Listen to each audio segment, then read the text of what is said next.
ભારતીય 5 સૈનિકોની હત્યા કરવાના મામલે પાકિસ્તાની સૈનિકોની ક્રૂર નીતિનો ઉગ્ર વિરોધ નોંધાવી જિલ્લા ભાજપ દ્વારા કલેક્ટરને આવેદન આપ્યું।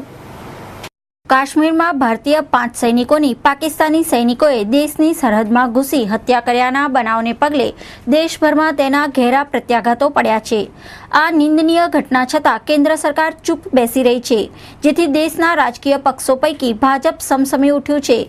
ભારતીય સૈનિકોની હત્યાના બનાવના વિરોધમાં વડોદરા જિલ્લા ભાજપ દ્વારા કલેક્ટરને આવેદનપત્ર આપવામાં આવ્યું હતું અને કલેક્ટર કચેરી કેમ્પસમાં ભારે સૂત્રોચ્ચારો કર્યા હતા।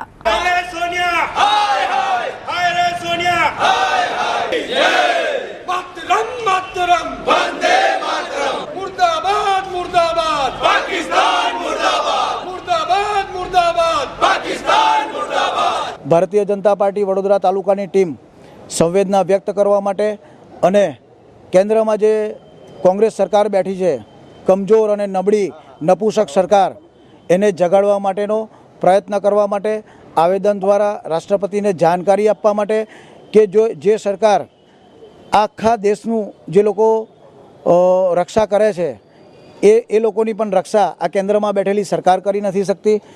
એટલે એક આવેદનપત્ર દ્વારા અમારી સંવેદના વ્યક્ત કરવા માટે આવ્યા છે અને કેન્દ્રમાં બેઠેલી સરકારને રાષ્ટ્રપતિ કંઈક ઠપકો આપે અને ફરીથી આવા કોઈ કૃત્યો ન થાય। અને આટલી સાવ સામાન્ય વાત પણ આ નીતેશ રાણેને ખબર નથી।